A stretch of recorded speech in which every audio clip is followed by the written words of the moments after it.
Rules are made to be broken. Outside interference, foreign objects, closed fists. Wait, are closed fists still illegal? If the ref didn't see it, he or she can't call it. We lie, we cheat, we steal, baby.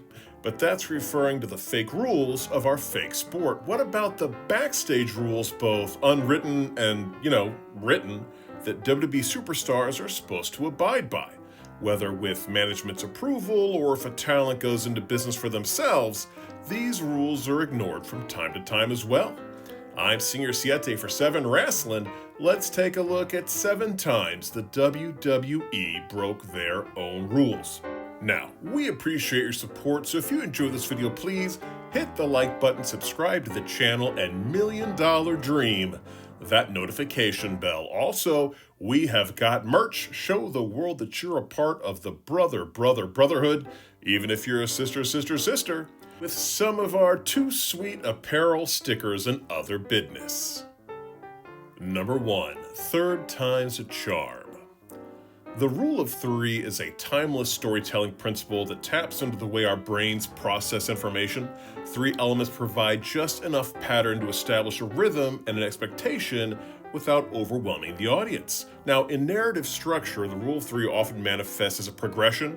The first 2 elements establish the pattern, and then the third breaks it. For example, in fairy tales like The 3 Little Pigs, or Goldilocks and the 3 Bears, the repetition of 3 trials or encounters builds suspense and rhythm, while the final iteration resolves the story's conflict. Now, this structure works particularly well because it allows the audience to anticipate what's coming, yet still be surprised by the twist or the payoff. As an example, let's say 3 nuns die and go to heaven, where they stand at the Golden Gates and each have to go to St. Peter, who tells them they have to answer 1 question correctly to enter heaven.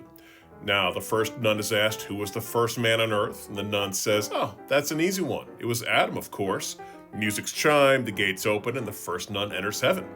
"Well, who was the first woman on earth?" Peter asks the second nun. "Oh, that's an easy one," she says. "It was Eve." Music chimes, gates open, second nun enters heaven. Finally, the third nun stands before St. Peter. He says, "What was the first thing that Eve said to Adam?" "Wow, that's a hard one," she says. Music chimes, the gates open, and the third nun enters heaven. See? Pattern, twist. In professional wrestling, the idea of hitting 3 finishers to put away an opponent is a modern evolution on the art of storytelling in the ring. Traditionally, 1 finisher, executed cleanly and in the right moment, is enough to secure a win. But as audience became more savvy and wrestling styles evolved, especially in the Indian and Japanese scenes, single finisher began to feel too easy and too predictable. So the escalation to 2, or more often 3 finishers became a dramatic device to raise the stakes and highlight the resilience of both competitors. Now, it's widely understood among fans and wrestlers as a trope used in big matches, especially on pay-per-view, big championship bouts. Tells the audience this isn't just a regular contest, this is a war. When a wrestler kicks out of 1 finisher, it shocks the crowd. The second kick out builds tension, and the third, finally, is the exclamation point, the moment where the opponent just has nothing left to give. It's a rhythm, hope, disbelief, and finally, closure. WrestleMania 19 is a classic example of this, where The Rock, Hulk Hogan, and Brock Lesnar all used their finisher 3 times to defeat their opponents. But there are many more examples of the third finisher doing the trick. What you don't often see, though, is a finisher party extended beyond that. That seems like overkill. But one such example took place at SummerSlam 2001, where Stone Cold Steve Austin defended the WWE title against Kurt Angle. The match is notable for 2 reasons. 1, Kurt Angle wore a singlet that seemed to have gold abdominal muscles. It was a choice. And 2, Steve Austin hit the stunner on Angle, a move that usually means instant victory, 3 times and wasn't able to pick up a win. This made Kurt look like a monster, with Austin freaking out because he didn't know what to do to pick up the win, so he proceeded to get himself disqualified. By the time it was all said and done, Angle was cemented as a top guy. Now, does this always work? Absolutely not. Famously, the WWE spent the better part of the year before WrestleMania 34 proving that nobody could kick out of a single F5. Then, when Brock Lesnar hit 3 of them on Roman Reigns, and Roman kicked out every time, the crowd chanted, "boring." An F5 through the table, followed by 2 more F5s for a grand total of 6 for scoring at home, is what it would take to put the big dog down. And instead of making him look like a badass, the crowd chanted, "This is awful." But not awful enough to keep them from having that exact same main event a few years later. Number 2, opposition omission. When I was a kid in the late 80s, I was absolutely addicted to all of the WWE's programming. Wrestling Superstars, Wrestling Challenge, Primetime Wrestling, I simply could not get enough, which in hindsight is kind of shocking because those shows were pretty terrible. Every match was a squash match between a WWE superstar and a local talent, but I didn't limit myself to just the Federation. When I learned that WCW was having a match with an electrified cage at the very first Halloween Havoc, I had to check it out. And yes, that cage left something to the imagination, but the wrestling was still awesome. Sting, Ric Flair, Lex Luger, Great Muta, I was absolutely hooked. And because I was young and dumb, I never understood why the two groups didn't just get together and have like a mega event. Now that I'm old and dumb, I know it's because they were competition for one another. Now, back in the day, WCW would take shots at WWE, but WWE would never mention WCW. Even when WWE signed away the company's reigning world champion Ric Flair and he brought his belt with him, they only referred to him as the real world champion. WWE held fast to this rule up until the Monday Night Wars started to heat up and WWE started parroting WCW, namely Ted Turner, Mean Gene Okerlund, Randy Savage, and Hulk Hogan, with their infamous Billionaire Ted skits in 1996. We'd see more of this with moments like X-Pac shooting on Eric Bischoff when we returned to WWE, or DX's attempted invasion of Monday Nitro. But after WWE purchased WCW and ECW, the company went back to radio silence about other organizations outside of random things like, mentioning that AJ Styles was a former IWGP champion. Then AEW arrived. In January of 2019, Canadian Destroyer enthusiast Tony Khan, along with wrestling stars Cody Rhodes, the Young Bucks, and Kenny Omega, launched a new wrestling promotion. Backed by the financial power of the Khan family, owner of NFL's Jacksonville Jaguars and the Fulham FC, AEW launched as a fresh and ambitious alternative to the long-standing dominance of WWE. Promotion quickly gained traction with a mix of established names like Chris Jericho and Jon Moxley, as well as rising indie stars, bringing just a different energy and creative direction to mainstream wrestling. WWE reinstated their long-standing policy of not acknowledging AEW by name on its television programming. A strategic move that reflects its desire to avoid legitimizing a direct competitor. Despite AEW's growing popularity, the crossover of high-profile talent between the two promotions, WWE typically opts to refer to former AEW stars as having come from other promotions or simply omits their past affiliations altogether. Now, one particularly entertaining example of this is whenever someone tries to get a dig in at Cody Rhodes by saying that he started his own promotion and he still couldn't get over. Which promotion? Who knows? It's a mystery.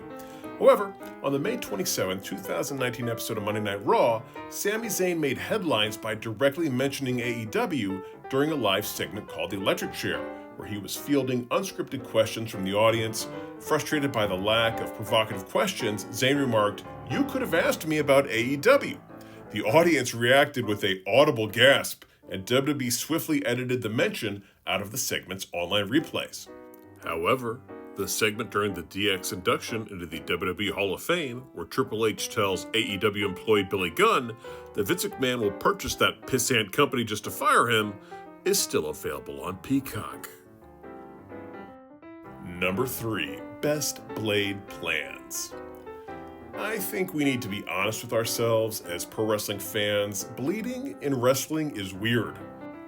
Blading, getting color, whatever you want to call it, it's the act of when a professional wrestler needs to bleed during a match, so they'll retrieve a specially fashioned razor blade from either their wrist tape, from the referee. If Ric Flair is to believe, sometimes they'll get it from their mouth, which is gross. They'll then take that blade and run it across their forehead to make themselves bleed. Now, this does serve a purpose.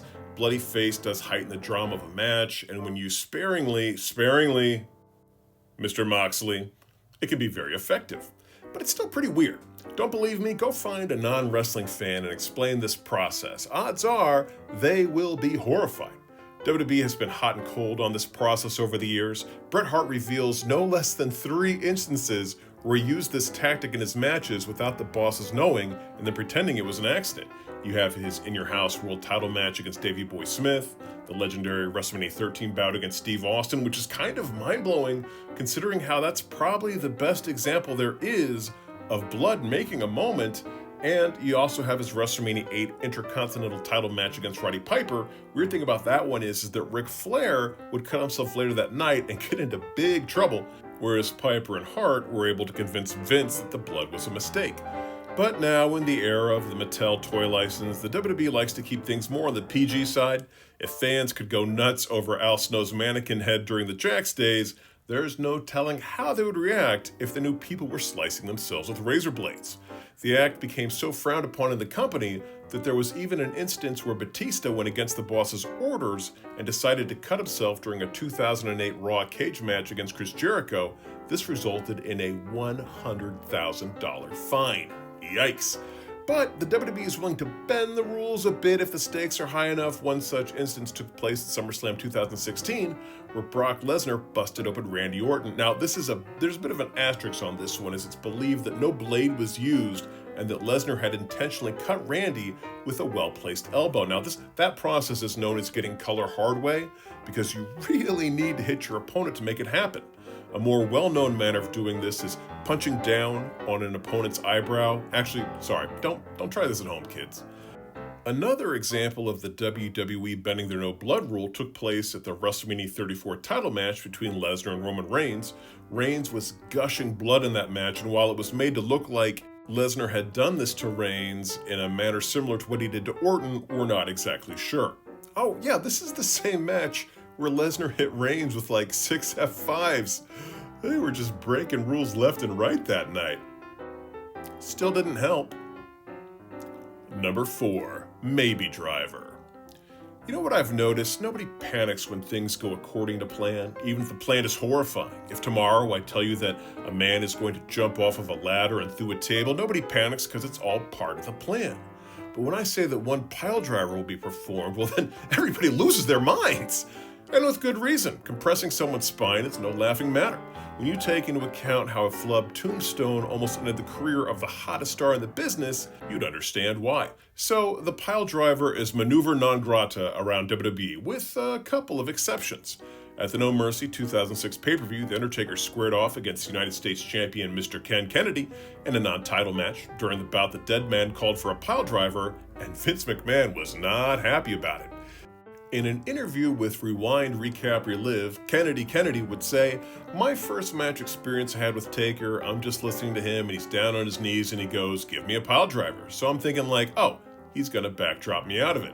So I pull him in and I'm standing there and I'm waiting for him to like backdrop me and he goes, 'Damn, give it to me.' He's a heavy dude, he's 270 pounds, so I can pinch his head so tight between my legs and make sure that I held him up as much as I could with my arms, gave him the pile driver. I come to the back after the match, walk through the curtain, and Vince goes, 'Come here.' He goes, 'I know where that came from. I know Taker told you to do that. He's trying to get you over. I allowed 2 people to do pile drivers in this company, and you're not one of them.'" Now, we're assuming those 2 people are The Undertaker and Kane, who still perform their tombstone variations. He most decidedly was not talking about CM Punk and John Cena, who busted out this move during their 2013 Raw Classic. And it was awesome. Great match, honestly. Check it out if you haven't seen it. Apparently, when it was all said and done, both of them got quite a dressing down from Vince and reportedly received a fine when it was all said and done. Number 5, 30-Day Dilemma. It always sucks when someone is stripped of a title due to an actual injury. Maybe the most heartbreaking example of this is when Finn Balor, fresh off of his dominating run at NXT, was stripped of the Universal title the day after winning it at SummerSlam 2016 due to a severe shoulder injury. He has yet to get back to that level since returning from that setback. Daniel Bryan had to forfeit both the Intercontinental and WWE World Heavyweight titles due to his health issues. Edge retired as a world champion after complications with his neck. And, of course, the patron saint of relinquishing titles is Shawn Michaels. He forfeited the Intercontinental title, which, when he was jumped by like 40 Marines, is that the story? And he handed over the WWE title due to injuries or lack of smile. lot of question marks surrounding this era of Shawn Michaels' career, not to mention he was stripped of the Intercontinental title due to failing a drug test, and he relinquished the tag titles after getting into a backstage fight with Bret Hart. Sorry, back to injuries. Point being, the WWE had a rule in storylines that required champions to defend the belt every 30 days, or they would be stripped of the title. I first learned about this when I was a kid reading After magazines, that being Pro Wrestling Illustrated, Inside Wrestling, etc. They would get all upset because the Ultimate Warrior was busy wrestling six-man tags with the Legion of Doom against Demolition and wasn't defending the WWE title. Oh, wow. After magazines. Oh, I would inhale those things. Do they still exist? Because I know, like the magazine industry barely exists now. Point being, it makes sense to strip a champion when they're unable to defend the title. However, once Brock Lesnar won the WWE belt at SummerSlam 2014, that rule went out the window. It would immediately be over 30 days after SummerSlam before he would defend the title against Cena at Night of Champions, and then 4 months before he defended at the Royal Rumble in a triple threat between Cena and Seth Rollins. Unfortunately, this would become a trend during his stretches with the belt, and would continue once Roman Reigns became a part-timer, with him going months at a time without defending the belt. Number 6, out on your shield. In the same vein as forfeiting the belt when you're injured is probably the fact that a wrestler should drop a title before they leave a company. This was literally the impetus behind the Montreal Screwjob. Vince was worried this champion would show up on Nitro and drop the belt in a trash can a la Lunder Blaze. So when Bret Hart refused to drop the title to Shawn Michaels at Survivor Series, he conspired with referee Earl Hebner to act like Bret Hart had tapped out to the sharpshooter. I feel like we've discussed this before. Some more examples of somebody dropping a belt before they leave the company is Jeff Jarrett had his contract renewed for one night so he could drop the Intercontinental title to Chyna at No Mercy 1999, or when Mandy Rose dropped the NXT Women's title to Roxanne Perez in 2022, right before she was fired for posting saucy pictures on the internet. And it makes total sense. There's a prestige and weight to being a champion. To let that go out the door seems like a waste when it can be passed on to another active competitor. And that doesn't just hold true for belts. Most wrestlers tend to lose their retirement matches. There's a saying in wrestling that you should go out on your back. What that means is people gave to get you where you are, so before you go, you should give back. Shawn Michaels dropped matches to Steve Austin and The Undertaker before his retirements. Steve Austin himself lost to The Rock at WrestleMania 19. Kurt Angle lost to Baron Corbin. Still so weird. In fact, I often wonder if that's why wrestlers like Goldberg and The Ultimate Warrior retained their auras for so long. In his whole time in the WWE, didn't the Warrior only lose like 2 matches on TV? To Rick Rude at WrestleMania 5 and to Sergeant Slaughter at the Royal Rumble 1991. Same with Goldberg. He left WrestleMania 20 with a clean victory over Brock Lesnar. So the idea of someone winning a title in their final match, combining the two, that seems insane. But that's exactly what happened when Trish Stratus squared off against her team bestie buddy Lita at Unforgiven 2006 for the WWE Women's title. In what had to be a dream scenario for the Canadian bombshell, Stratus defeated Lita with the sharpshooter for the title in front of her hometown crowd. The belt would be vacated afterwards, with Lita winning a tournament to reclaim her crown. It was nice, honestly, and we've never seen anything like it since. Number 7, one thing more. In the Triple H era, we started to see end credits to our wrestling shows. They're brief little things that let us know that the show's actually over, usually just a graphic that highlights the evening's executive producers. Hey, no big deal to us. If we can get used to a giant Prime bottle advertisement on the mat, we can certainly get used to anything. But pay-per-views have had that kind of graphic for years. You know, the one that pops up in the lower corner with all the copyright information. Just a nice little cue that the evening's festivities have come to an end. That is, except for when they haven't. Instead of being a cue to clean up our beer bottles and to jump online to see what the internet hated, something will happen that is meant to shock us. Best example of this was at the end of Survivor Series 2023, Team Cody and friends had just bested the Judgment Day when, to the shock of everyone watching, the telltale first guitar riff of Living Colour's classic Cult of Personality rang out, announcing the return of the most controversial man in pro wrestling, CM Punk. It was awesome. And after doing some research, it seems like the first instance of this was back in NXT in 2017 during a takeover in Chicago. DIY had just lost a ladder match to AOP, OMG, LOL, when the defeated duo was making their way back to the locker room and was getting quite an appreciative ovation from the Chicago crowd. Now, there had been hints for a while that Ciampa was going to turn on his buddy, but once we saw the trusty graphic pop up in the bottom left-hand corner of the screen, we figured we were safe for the night. And then, corner graphic be damned, Ciampa laid Gargano out. Ugh, Gargano learned an awful lot about trust that night, and honestly, we did too, as the WWE production crew turned heel on us. Although, deception aside, it was a very awesome surprise, and as long as they don't overuse this trope, it'll probably have us leaping up out of our seats every time they use it. Well, there's our list. Did we forget any other times that WWE broke their own rules? If so, please leave them in the comments section below. Also, if you enjoyed this video, please hit the like button, subscribe to the channel, and leg drop that notification bell. Until next time, I'm Singer Siete for 7 Wrestling saying bye-bye.